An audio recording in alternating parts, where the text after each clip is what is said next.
Carlos Sanches, ou talvez melhor falando, Pato Sanches. Um jogador que com certeza deixa o Santos hoje, mas merece uma bela homenagem.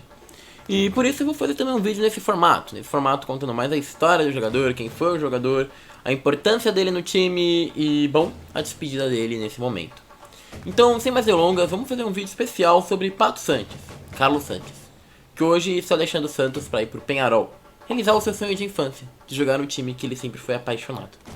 Bom, a gente tem que começar a história de Carlos Sanches contando no Liverpool.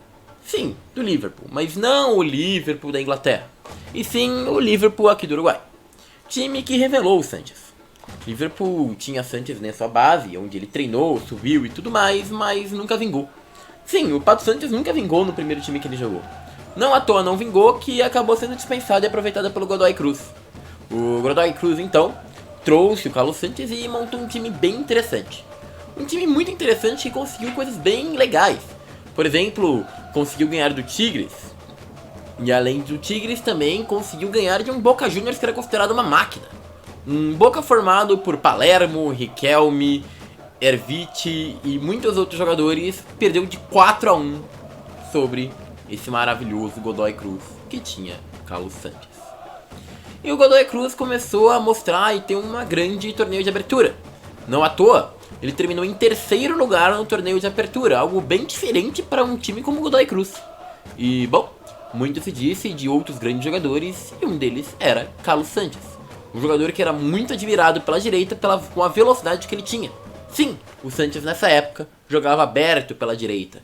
E, bom, tinha uma ótima velocidade. Era meio que um meio campista pela direita, às vezes até um ponta improvisado pela direita, mas a sua velocidade impressionava a todos. Um ótimo físico.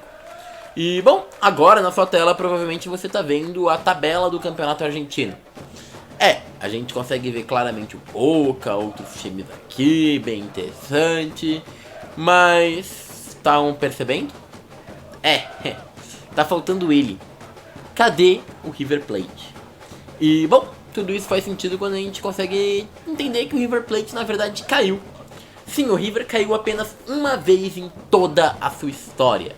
O River Plate, um time gigantesco, caiu uma vez e voltou. Bom, isso aconteceu no tombo monumental, o rebaixamento do River Plate. Em 26 de junho de 2011, a equipe de Núñez caía para a segunda divisão argentina, pela única vez. A torcida colocou até fogo no estádio e demoliu parte da cidade. O lado positivo é que o mundo passou a conhecer Tano Pazman, o torcedor do século. E bom, essa é uma bela história, depois a gente pode falar sobre Tano Pazman, mas a gente só tinha que falar que o River caiu. E por que isso é importante para falar de Carlos Sanches? Porque basicamente Sanches foi contratado. Viemos para colocar River em vantagem, diziam as três principais contratações do River. O reforço Chori Dominguez e Cavenaghi, que se juntavam a Laes. Bom, parece doido, mas na verdade Carlos Sanches ainda não estava fechado. Foi fechado logo depois de alguns dias após essas contratações.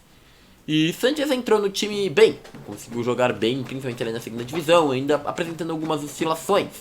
O Sanches não era um titular unânime na época, mas basicamente ele aparecia, ele de fato conseguia aparecer nesse River, e o River com certeza conseguiu subir de divisão com bastante mérito na segunda divisão. Dito isso, ele começou a viajar, e bom, ele foi para seu outro time. Isso aconteceu porque ele foi disputar no Charrúa, e teve um bom campeonato. O Puebla deverá trabalhar duamente, né? Isso aqui tá falando de como que o Puebla trouxe o nosso Carlos Sanches. Então, basicamente, ele trouxe o Sanches para começar uma nova temporada, começar um novo projeto. E dentro disso, o Puebla disputou bastante ali e conseguiu trazer o Sanches, o qual não era um cara muito querido pelo técnico da época, que era um técnico que não era muito fã do futebol dele. Bom, mas logo depois o River voltou a treinar e regressaram dos times, né, do Carlos Sanches, que voltou do Puebla do México, e o Rodrigo Mora, que voltou da Universidade do Chile, voltaram para o River. E Marcelo Gallardo viu os dois uruguaios de volta e, bom, achou bem interessante. E, bom, basicamente Sanches começou a treinar cada vez mais com o técnico Gallardo. Gallardo, que se tornou um grande fenômeno do River Plate e saiu bem recentemente do time, conseguiu fazer com que Carlos Sanches se torne um jogador que foi maravilhoso. Sanchez sempre sonhou em jogar no River. E vale lembrar que lá nos 17 anos ele conseguiu ser colocado à prova lá no Liverpool e tudo mais. E o meio-campista já foi vestido com uma roupa do River Plate. Ele sempre quis jogar no River. E bom, depois de várias práticas e tudo mais, o River começou a perceber cada vez mais ele. Vale lembrar que o Sanchez começou lá em 2009, acabou ficando livre do Liverpool do Uruguai, que não aproveitou ele, foi pro Godoy Cruz, que nem a gente falou. Veio pro River, mas com a chegada do Ramon Diaz, ele acabou saindo, indo para o time do Puebla, do México. E agora voltou com o Gallardo. Só que com o Gallardo, cara, simplesmente foi uma coisa muito interessante. Ele se tornou o jogador que mais disputou minutos no novo ciclo, acumulando 4 gols em 18 partidas.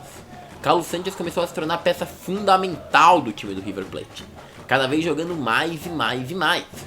Tanto que ele foi chamado de peça gravitante do time do River do Gallardo. Sim, aquele River que ganhou tantas coisas, tinha Sanchez como seu principal destaque. Além disso, numa partida contra a Costa Rica, a gente vê a estreia do uruguaio.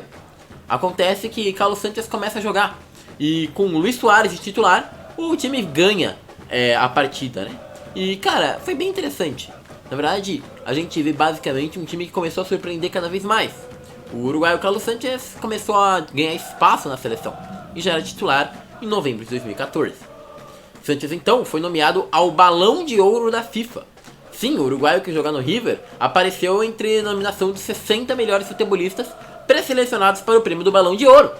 Outros argentinos apareceram, como Tevez, Agüero, Mascherano, Messi, Otamendi, Pastore. E no meio deles estava ele, Carlos Sanchez. Sim, escolhido para disputar o Balão de Ouro. Uma coisa muito louca e muito diferente. Do Brasil, por exemplo, tinha Coutinho, que estava no Liverpool, Neymar no Barcelona e Willian no Chelsea. E o único do Uruguai ali, que a gente pode falar que ainda estava no River Plate, era ele, Carlos Sanchez. E, bom, após isso, para surpreender mais ainda, Sanchez superou Tevez e ganhou o Rei da América.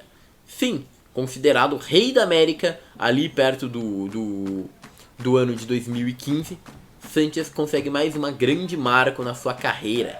O volante do Uruguai conseguiu vencer, ficar no topo da colocação. O cara é um prêmio muito celebrado por ele e que mostra o grande futebol que teve Carlos Sanchez enquanto estava no River. Mas, bom, Monterrey começou a se interessar cada vez mais pelo Sanchez. Querendo ficar cada vez mais forte para enfrentar ali a Liga Mexicana, o Monterrey quis muito Carlos Sanchez. E conseguiu. Carlos Sanchez acabou indo para o Monterrey do México jogar ali mais algumas temporadas. Vale lembrar que o Carlos Sanchez ele estourou para o River por perto dos 28 anos. Sim, é um jogador que teve um amadurecimento extremamente tardio. E quando ele chegou ali ao Monterrey, o Monterrey começou a ir muito bem. Em 4 de dezembro, por exemplo, eles golearam de 4-0 para o Monarcas e foram para a final do título da Liga MX. Cara, bem interessante. E na final, é claro, o Monterrey foi campeão. Campeão da Liga MX com Carlos Sanchez no elenco. Então, basicamente, Sanchez conseguiu ganhar mais um título. E, bom, após esse título, Sanchez chegou a hora de vir para o Brasil. Após tanto tempo fora do Brasil, ele disputa pela primeira vez para vir para o Brasil. Isso acontece ali perto de junho de 2018, onde o Santos traz Carlos Sanchez. O meio-campista conhecido como Pato Sanchez, um cara extremamente forte, rápido, de 33 anos, estava para vir ao Santos. É muito interessante porque era um cara que já tinha um certo nome. E pensem, ele tinha 33 anos. Gente, sim, basicamente ele bombou ali perto dos 28, 27. Então, quando a gente fala que tem jogadores que aparecem e bombam somente mais velhos, Carlos Sanchez é um ótimo exemplo disso. Não à toa, quando veio pro Santos, ainda com 33 anos, ele teve alguns pedidos como Sanchez para presidente. O uruguaio virou peça essencial para o Santos ainda em 2018, quando chegou. Ele era um cara muito grande. E quando chegou aqui, vestiu a camisa santista, fez gols de pênalti, fez gols importantes, se destacou no time do Cuca e conseguiu coisas bem interessantes. Mesmo tendo sido um dos nomes responsáveis por uma falha, na verdade, ali, que tirou o Santos da Libertadores, o Santos conseguiu manter grandes vitórias, ganhar contra o Bahia e conseguir vitórias importantes para colocar o time que estava tão mal lá na frente. Além disso, quando veio um outro técnico um pouquinho talentoso, a gente pode falar que, na verdade, Sampaoli surpreendeu. Carlos Sanchez em Sampaoli se tornou um jogador extremamente importante. Ele mesmo elogiava Sampaoli, falando que não tinha ninguém que se comparasse ao técnico argentino. O Santos terminou aquela Série A no vice-campeonato. Pode não parecer muita coisa, mas a equipe fez 74 pontos em 38 jogos. Pontos que em vários outros campeonatos poderia ter sido campeão. Meteu uma goleada de 4-0 sobre o Flamengo, campeão daquela edição, em uma ótima atuação. E o grande talento individual, bom, era basicamente Gustavo Henrique, Veríssimo, Pituca, Soteldo e, claro, Carlos Sanchez, um dos grandes fenômenos daquele time. E com isso, o Sanchez encerrou o seu ciclo no Santos. É um jogador muito interessante, ele se tornou também o maior artilheiro estrangeiro da história do Santos. Para vocês terem noção, o Sanchez no Santos em 2018 fez 18 jogos, 4 gols e 4 assistências, sendo 16 jogos no Brasileirão, 4 gols e 4 assistências no Brasileiro. Já em 2019, o Sanchez fez 36 jogos, 12 gols e 9 assistências, sendo o número de gols bem alto, sendo eles 12 no Campeonato Brasileiro e 9 assistências também no Brasileirão.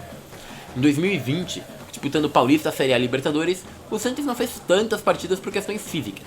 Ele basicamente chegou a 28 partidas, tendo feito 2 gols e apenas uma assistência.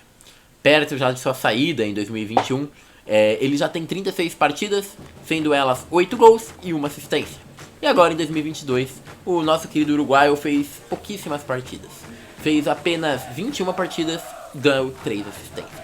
Algo bem abaixo já do Sanchez que a gente conhecia. De fato, é bem notável que a idade pesou. Mas vale lembrar que o time que ele mais disputou partidas na carreira foi o Santos. 139 partidas, 27 gols e 20 assistências. Abaixo somente o River, com 137 partidas, 28 gols e 14 assistências. Sanchez acabou se tornando um marco da história.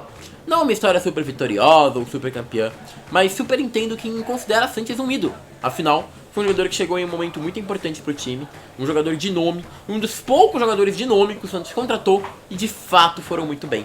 Sanchez é sim um medalhão, que muitos por não conhecerem o futebol latino não o consideravam assim, mas na verdade, Sanchez foi um grande ouro trazido pelo time do Santos. E bom, agora eu posso deixar meu agradecimento e um desejo de boa sorte para Carlos Sanchez no seu novo destino. Muito obrigado, Pato Sanchez, você sempre será lembrado por aqui.